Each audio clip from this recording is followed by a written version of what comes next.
ప్రస్తుతం pan India సినీ ప్రియులకు హృదయాలను దోచేసిన హీరోయిన్ రుక్మిణి వసంత్ కన్నడలో పలు సినిమాల్లో నటించిన ఈ ముద్దుగుమ్మ ఇప్పుడు కాంతారా చాప్టర్ 1 సినిమాతో అందరి దృష్టిని ఆకర్షించింది.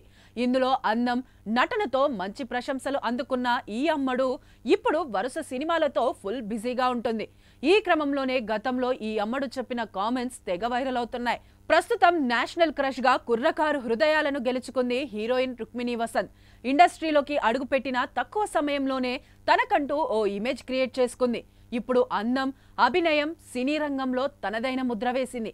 కన్నడలో పలు చిత్రాల్లో నటించిన ఈ బ్యూటీ రక్షిత్ శెట్టి సరసన సప్తసాగరాలు సినిమాతో భారీ విజయాన్ని అందుకుంది. ఈ మూవీతో ఈ బెంగళూరు బ్యూటీ పేరు మారుమోగిపోయింది.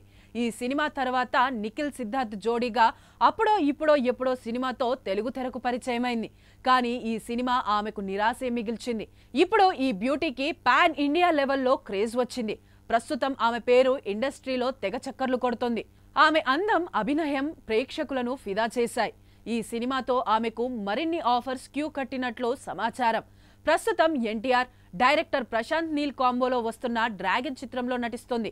ఇదిలా ఉంటే గతంలో ఓ ఇంటర్వ్యూలో పాల్గొన్న రుక్మిణి వసంత్ తెలుగులో తనకు ఇష్టమైన హీరో గురించి చెప్పేసింది. తెలుగులో మీకు ఏ హీరో ఇష్టం, ఎవరితో నటించాలని ఉందని అడగ్గా తనకు న్యాచురల్ స్టార్ నాని అంటే ఫేవరెట్ అని తెలిపింది. ఆయనతో కలిసి సినిమాలు చేయాలనుకున్నట్లు తెలిపింది. ప్రస్తుతం రుక్మిణి వసంత్ చేసిన కామెంట్స్ సోషల్ మీడియాలో తెగ వైరల్ అవుతున్నాయి. మరోవైపు సోషల్ మీడియాలో చాలా యాక్టివ్గా ఉంటున్న ఈ ముద్దుగుమ్మ నిత్యం ఏదో ఒక పోస్ట్ చేస్తూ నెటిజన్లను ఆకట్టుకుంటోంది. ఇటీవల వరుసగా కాంతార సినిమాలో తన లుక్స్ షేర్ చేస్తూ జనాలను కట్టిపడేసింది. ఎప్పుడైనా ఎక్కడైనా మీ చేతిలోనే వార్తా ప్రపంచం. మీ మొబైల్లో, మీ కంప్యూటర్లో, మీ టీవీలో. సాక్షి టీవీ డిజిటల్ ప్రసారాల కోసం లాగిన్ అవ్వండి www.youtube.com/సాక్షి టీవీ. సబ్స్క్రైబ్ సాక్షి టీవీ యూట్యూబ్ ఛానల్.